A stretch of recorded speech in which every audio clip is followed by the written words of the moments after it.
The same problem every human being faces. Stress, strain. Why? Why are you making it universal?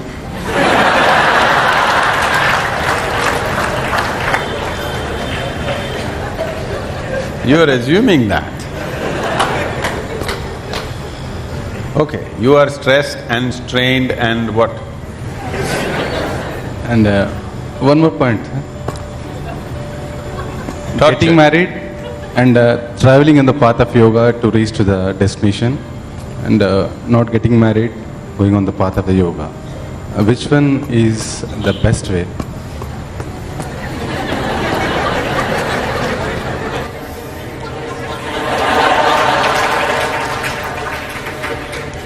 So he has named his wife and children as stress, strain, torture.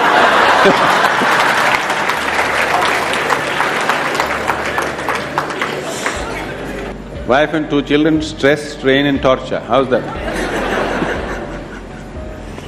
I don't want you to travel on the path of yoga.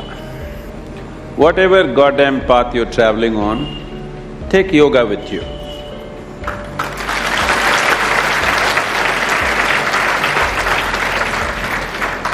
It will make the path easy and beautiful. Whether you go north or south, if it is dark, you take a torch, isn't it? Only northward people take torch, southern people take darkness with you. Is there such a thing? No. So, you getting married is because of your needs. You were not born with your wife, were you? You were born like this, a complete human being. Because you have certain needs, physical, psychological, emotional, maybe financial, social, that also is there, right? So, marriage is generally supposed to be a package which deals with all these needs. Physical needs, psychological needs, emotional needs, social needs, sometimes financial needs also. So it is a comprehensive package that if you get married, all these problems are solved in one shot. Sometimes they may refuse to fulfill some of your needs, so you get stressed, strained and tortured. I want you to understand, you married for your well-being, not as some sacrifice for somebody's sake. You married for your needs and your well-being, isn't it? You better remember that all your life. You married and tied up the other person with you because you have needs. You did not do it for the other person's sake. Yes or no? Let's be straight about this. Yes or no? Yes. You remember this? If you remember this, you live in little gratitude, okay? You, if not all the 5 pancha and the 5 needs, at least 2 you fulfill for me, thank you very much. All the 5 perfectly, maybe they did not fulfill, at least 2 or 3 they fulfilled, right? Your husband or your wife? Did they, didn't they?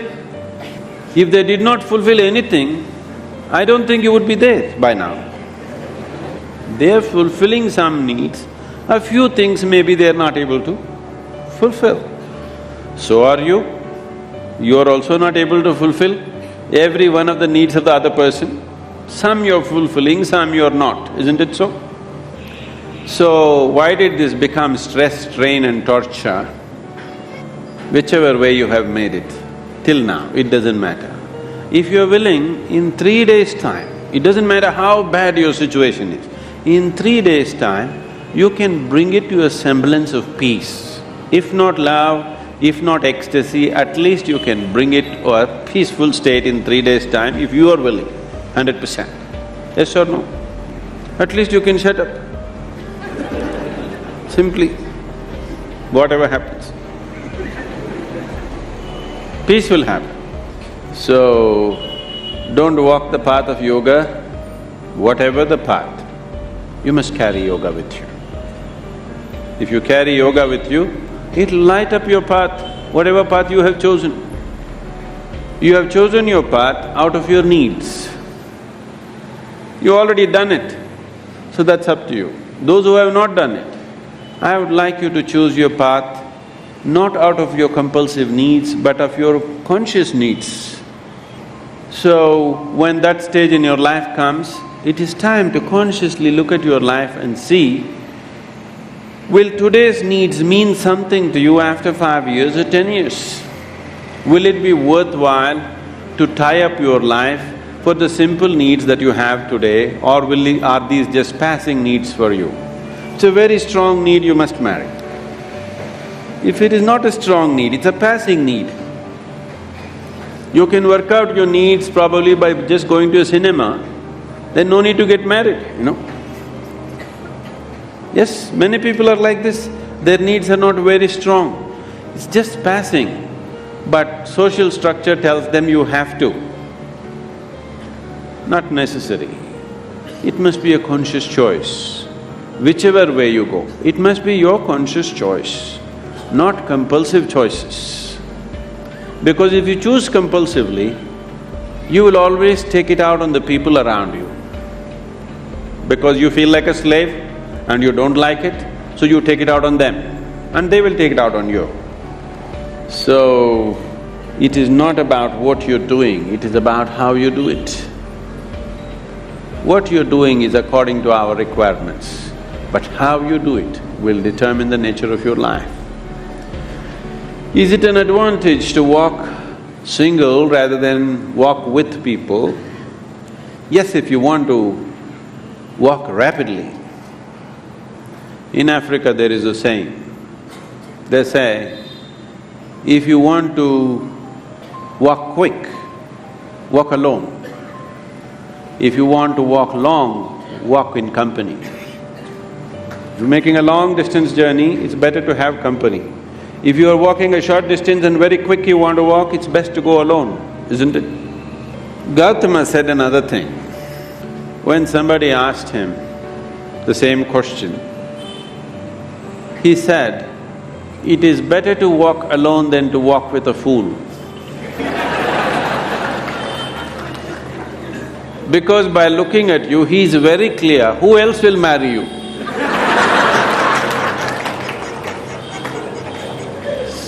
So that is Gautama's way of working. So he said, he's always discouraging people to take company. He said, this life is a brief walk, why do you need company?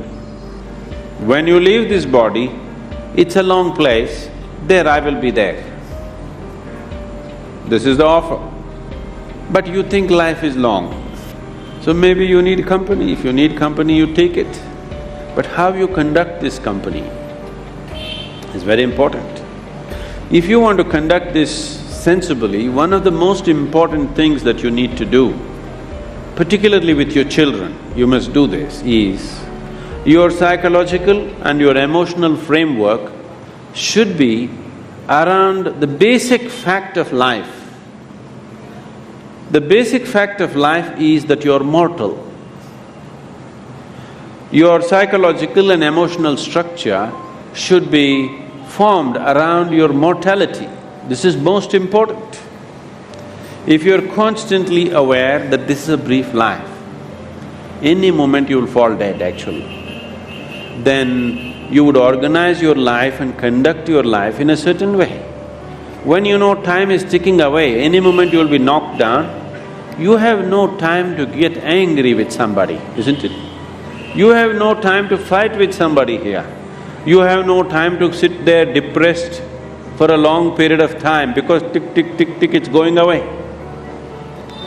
Because your psychological structure is organized around your immortality, because of that, you have lot of time to fight, to be depressed, to be frustrated, to fret, to fume. You have lot of time.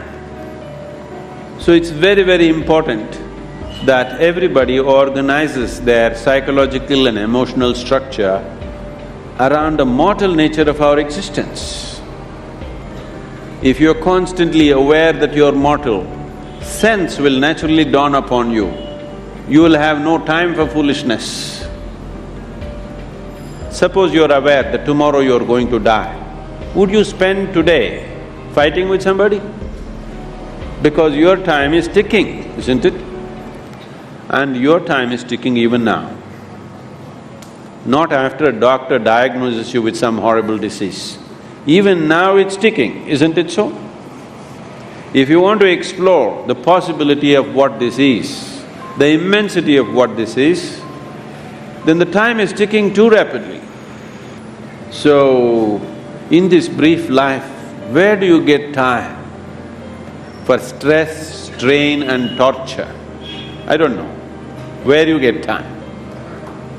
This is simply because you think you are immortal. This is the biggest mistake you have done. It is just a brief journey. You must conduct it as gracefully, as blissfully as possible. If you do not know the cosmos, at least you must know this piece of life before you fall dead. That must happen to everybody.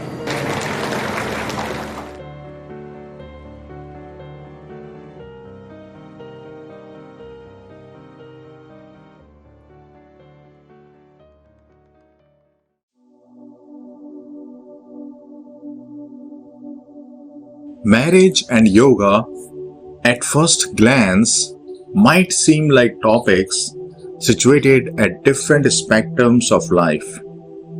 One, a union between two individuals, the other, a union within the self. However, if one delves deeper, both are about union. Let us begin with marriage. Marriage is not merely a social contract or a legal agreement. It is a spiritual voyage, it is a sadhana, it is an opportunity for deep transformation. Two people come together, bringing their unique patterns, their conditioning, their joys and their sorrows. The intimacy of marriage holds a mirror up to each person. Not just the pleasant facade they exhibit to the outside world. This mirror can become an instrument of self-observation, self-understanding, and eventually self-transformation. In marriage, the mundane life situations like the breakfast table, the daily chores, the shared responsibilities are the very fabric upon which the tapestry of this transformation can be woven. For instance, when your partner forgets to do something important, it becomes a moment of yoga. It becomes a moment to practice patience, understanding, and forgiveness. When there is a conflict, there is the opportunity for the practice of compassion, deep listening, and non-attachment to one's own ego and viewpoints. Yoga is about understanding the rhythm of when to act and when to let go. Similarly, in the dance of marriage, there are times to express oneself fully and times to listen deeply, times to hold on and times to release. Yoga teaches us to be present, and marriage demands presence, to be truly with your partner in joy and in strife. Just as yoga is not only about asanas, the physical postures, but also about pranayama, meditation, and ethical precepts of yama and niyamas, marriage is not only about physical union or emotional comfort, but also about the spiritual principles of honesty, integrity, discipline, and selfless love. These practices and principles help in peeling away the layers of illusion, bringing us closer to our divine conscious nature. Yoga is the journey inward. Marriage is often the journey outward, and both, if pursued with awareness and commitment, lead to the same destination, which is unity. Yoga helps you to find inner silence, and from this space of silence, you can listen to the other in marriage with greater clarity and love. It is the practice of yoga that can provide the strength and flexibility to embrace the changing forms of marriage, just as it does with the changing moments of life.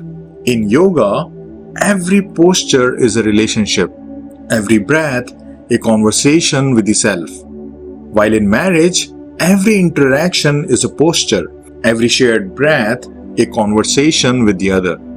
The breath in yoga teaches us to be adaptable.